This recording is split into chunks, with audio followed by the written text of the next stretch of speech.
Minutes melt into seconds as men and machines wind up close to the breaking point, waiting for the chance to be number one.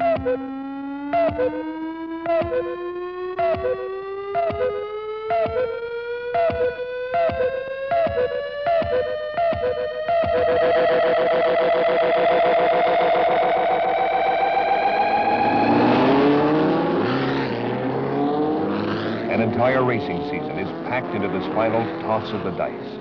During one long weekend in Georgia, the accelerated world of club racing writes a record book. The champions of road course racing run for a handful of room at the top. 30 feverish minutes of mind-bending concentration. An innocent handful of time that makes a year of speed worthwhile. Miles away from the end of the rainbow, the countdown begins.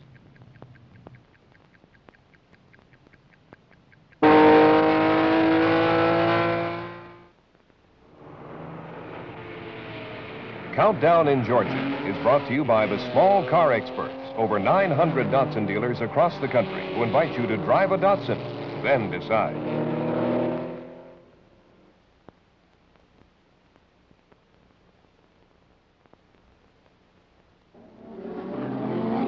"462 division champions brought their rides to Georgia's Road Atlanta for the last race of the season. At the end of a 3-day race weekend, 22 of them would be national champions. This was the 8th annual American Road Race of Champions. 3 days of the tightest wheel-to-wheel competition in the world. Each race during the long season is valued only as it relates to this final runoff. All the races we attend during the year, they're important to us at the time, but they're really only a means to get here, and they're insignificant once you're here, and then all your thoughts are towards this one race. For most of the drivers, it's like Indianapolis, or Indianapolis and everything else combined. You don't have any other time during the year to run a race like this. Well, I think you start sensing a little bit of nervousness a couple of weeks before an ARRC. If you win here, it was a good season. If you lose here, it was a bad season. In 8 short years, this Super Bowl of speed has grown from a frenetic gathering of low-budget races into a semi-professional mechanical spectacular featuring a total purse of over $130,000. Among the numerous natural rivalries featured at the runoff, competition between the pros and their amateur colleagues is one of the strongest. At the 8th annual runoff, the low-budget drivers seem to have an edge.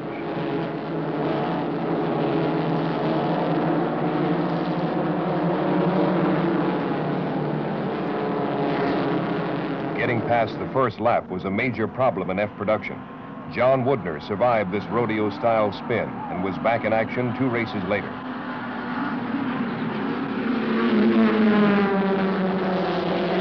The factory-backed triumphs of number 4, John Kelly, and number 9, Lee Mueller, were pre-race favorites. But pure club racing amateurs like Ken Slagle and Larry Campbell didn't believe the odds.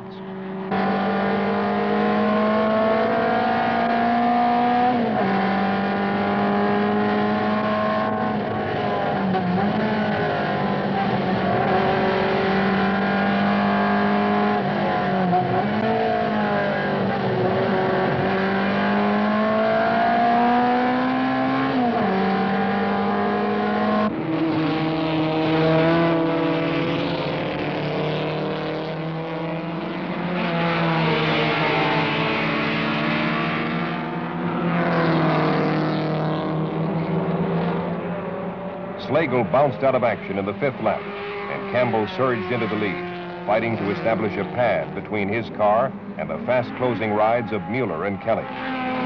Playing catch-up in order to give themselves a shot at the title, the 2 pro drivers teamed up to tighten the gap. Moments before the pros could make their final move, Campbell took the checker. John Kelly. Campbell, who started 5th on the grid, was having a fantastic rookie year in club racing. For this upset victory, Michigan's Larry Campbell was awarded the 1971 Drivers Club Trophy. This was an overwhelming finish to his first year of competition. How do you feel about yours? The world's tightest, most competitive racing is virtually synonymous with the American Road Race of Champions. In E-production, the Central Division's Logan Blackburn, number 32, and Ray Crafson, 34, put on a graphic demonstration of why club racing has earned this reputation. Blackburn describes his role in the heated action. I felt ahead of time that Ray and I probably had a slight advantage over the field, and my first objective was to get out away from the pack a little bit and kind of settle down to a pace. From start to finish, the two front runners drove like a pair of mechanical Siamese twins, fighting for every inch on virtually every corner. I was pressing him in different turns, trying to see where my best opportunity might be to pass him at a later date. I didn't think either one of us were going to be able to get away much from the other, so we just played along and kind of second-guessed the last lap.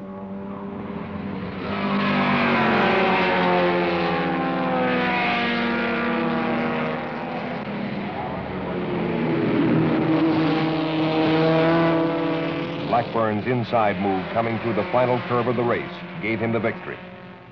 Luckily, I drafted him down the back straight and dove inside of him coming up the hill before the bridge and was able to overtake him there. And luckily for me, the checkered flag also appeared at that point, so my strategy worked out beautifully. We've been trying it for so long with the same car. Sometimes you think you're beating a dead horse, so to speak, but I personally would rather stick with something and get to the top and be the best before I try something else. And this was kind of my goal with racing originally and with the MG. So I'm just tickled to death about being able to win.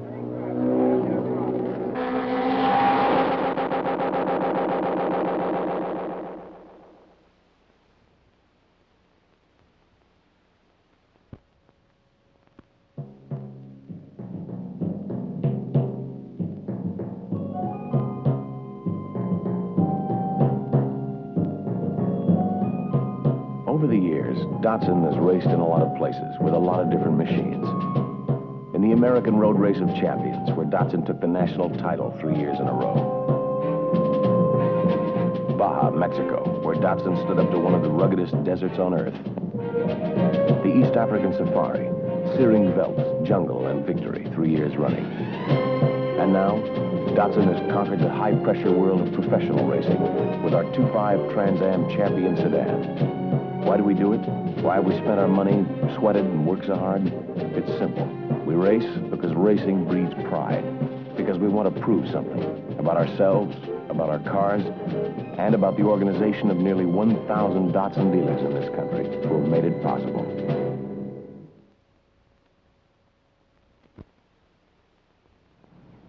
Round 2 at the Road Race of Champions. An icy cold front marched through Georgia as several $1 million worth of pampered machinery prepared to go racing. Amateur hour was over, and this time around the professionals dominated the C-Production starting grid. Bob Sharp, Lee Mueller, and defending champion John Morton.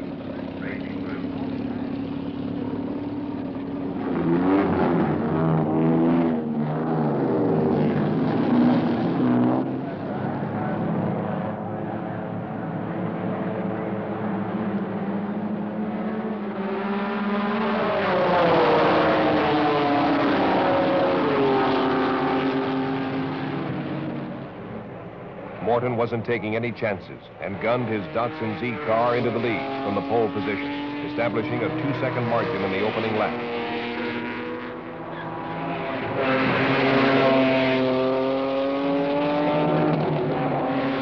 East Coast contender Bob Sharp, 33, settled into second place and fought to keep Morton in sight. I was concerned with Sharp. I kept looking in the mirror, and I'd see him, and he was quite a ways back, and I was able to pull a little bit of a lead every lap. And about halfway through the race, I started worrying about the car because I realized that I had a decent enough lead that there was no way he could catch me if something didn't fail on the car. And then I started just thinking about the car. The race was no longer Sharp. The race was the car itself. I felt a little vibration, I thought, with something going wrong. But I really didn't have any problems at all, but I managed to imagine a few.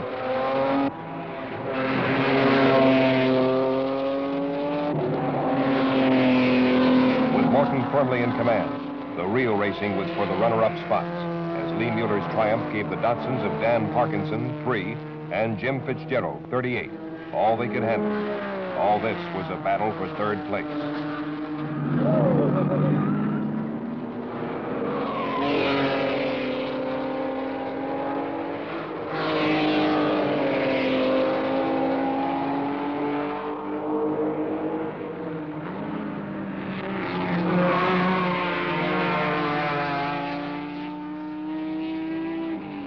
Winning is something John Morton has been doing a lot of lately, but it's one thing in racing you never get enough of.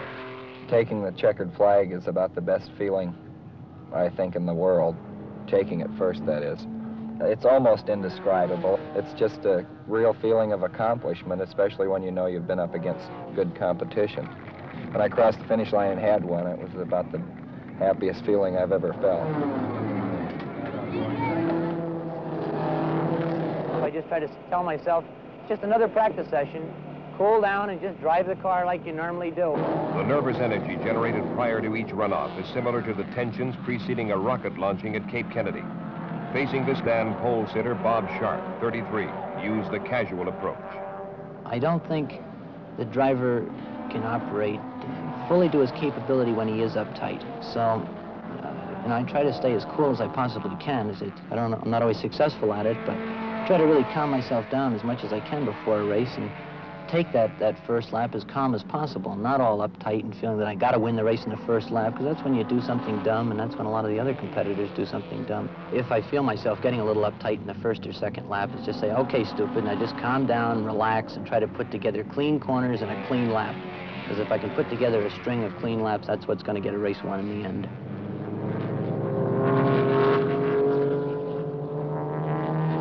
Spending an early lead wisely, Sharp drove a meticulous race right down to the final checker, earning a solid 2-second B sedan title. There we go. Attaboy. Come here.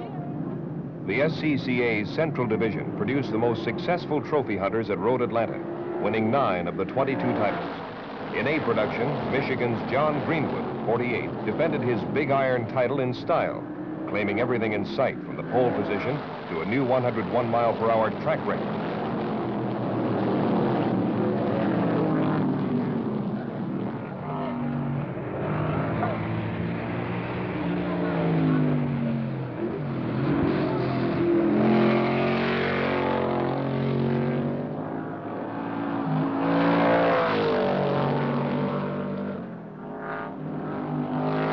Jerry Hansen, 44, the first driver to win 5 national titles, tried to make it into a race, but this time he just didn't have the horses. Picking his way carefully through traffic, Greenwood was never in trouble.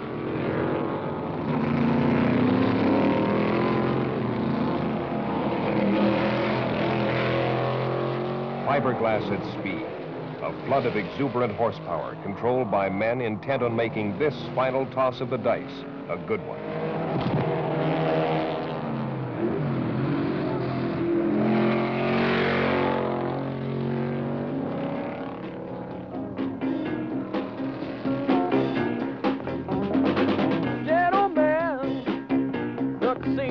Closing soon.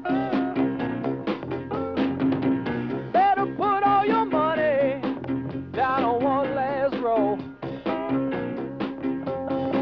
Yeah, the time has come to settle up with a house. 'Cause I hear the last train coming. Here comes the last train home. What you lose this time, you just can't win back.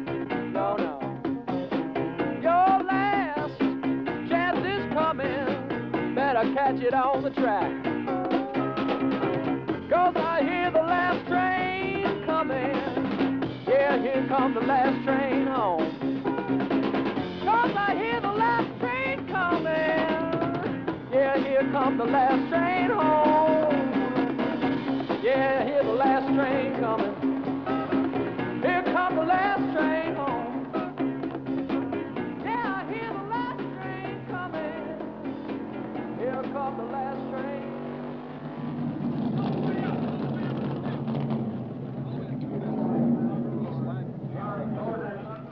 John Greenwood, 2-time king of the Big Iron.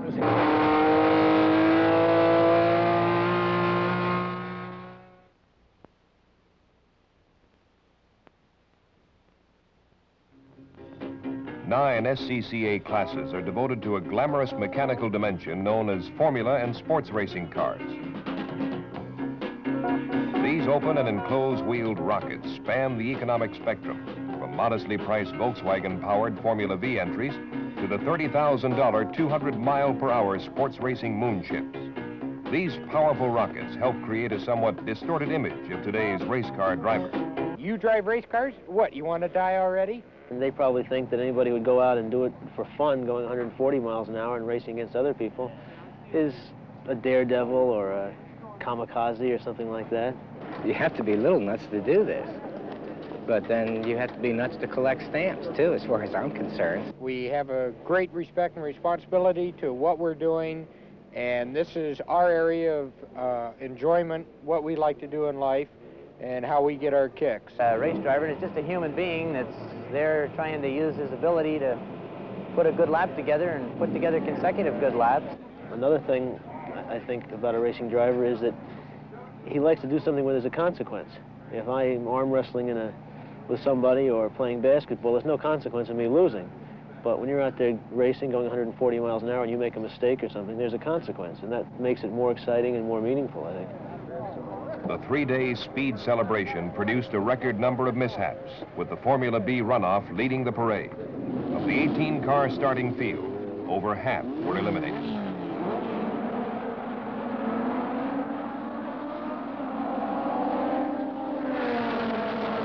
The first lap blast-off made turn 1 into a parking lot. Mike Hansen, Bill Middleton, and Gordon Smiley ended their long seasons here in the Georgia mud.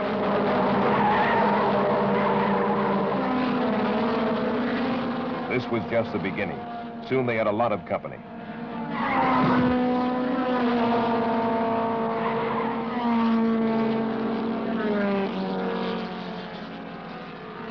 In or out of the driver's seat, Smiley's luck was still bad. Al Lader, number 75, inherited the early lead with Jim Grog and Denver's Bob Lazier, number 34, in close pursuit. Road Atlanta continued to pay drivers for their mistakes in spectacular fashion.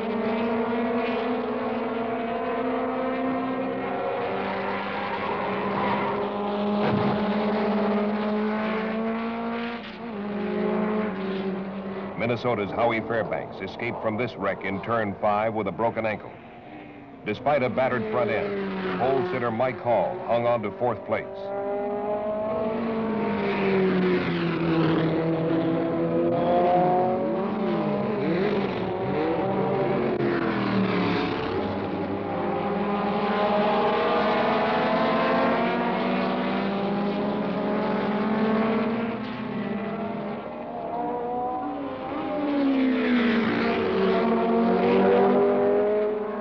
Closing in from 10th spot on the starting grid, Bob Lazier gunned past Al Lader into the lead, while turning in the race's fastest lap, 99 miles per hour.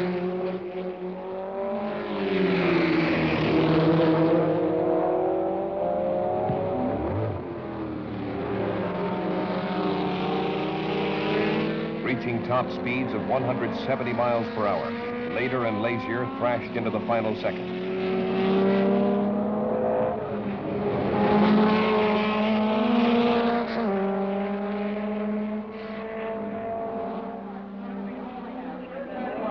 The added risks of this particular race made winning a mixture of elation and extreme relief for Denver's Bob Lazier, Formula B champion.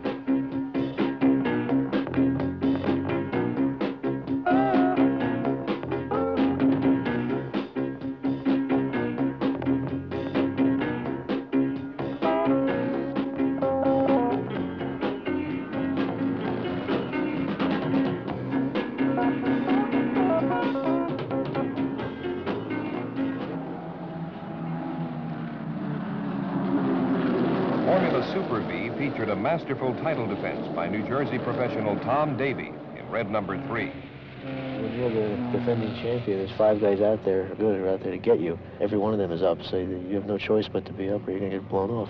Jim Harrell, who won the Ford race, when he got a lead, he said he was going to win that thing if it killed him. And I remember that's what I thought last year. I just charged like crazy. Just nothing was going to stop me.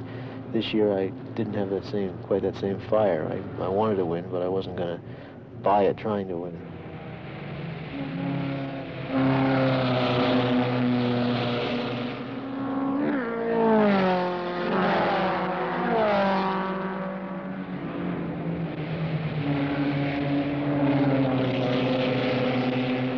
Throughout the early sorting out process, Davy's West Clocks Lola played cat and mouse with John Zeitler, 21, and the yellow zinc team of Harry Engel, 34, and John Finger, 33.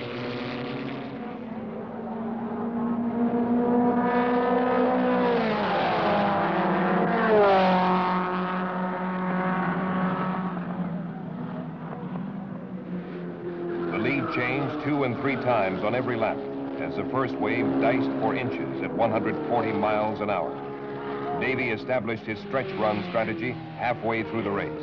While the race is going on, if it becomes a battle between you and one other driver, each one of you tries to rehearse what's going to happen on that last lap. You want to find out where you should try to make your move to slingshot by so that you can make it and he can't get you back.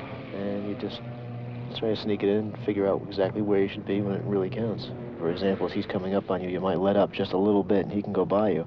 And that'll give him some confidence and think, boy, in the last lap, I can just blow right by him. Then when the last lap comes, you keep it nailed and he goes out, pull out, and just can't make it. I enjoy the last lap thing. I mean, you sit there during the race, and if you have 2 very evenly matched cars, if you don't want to take too many chances during the race, you'd rather let it come down to that last lap and then, like a game of chess, make that one move. And if you're lucky, you make it.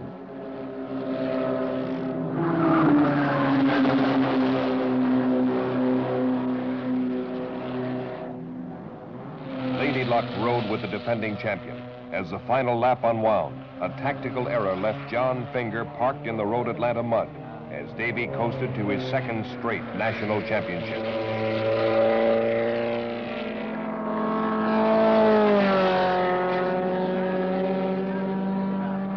Tom Davy is pointed to Super V. This is the 2nd trip for Tom, as you mentioned, Ray. Right now we're watching.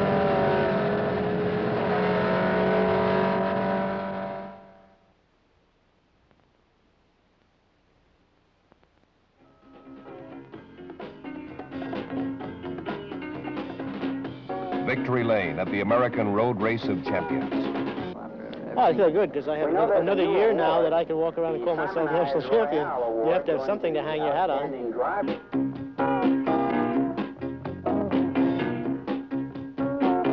Yes, it's my first year in national racing, and just too much to take in right now.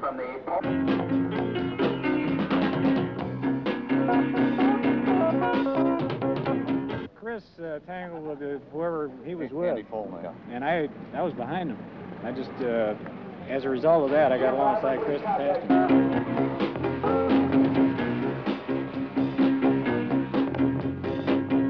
I started in 62 or 3, and I've been wanting to win a runoff ever since they had the first runoff.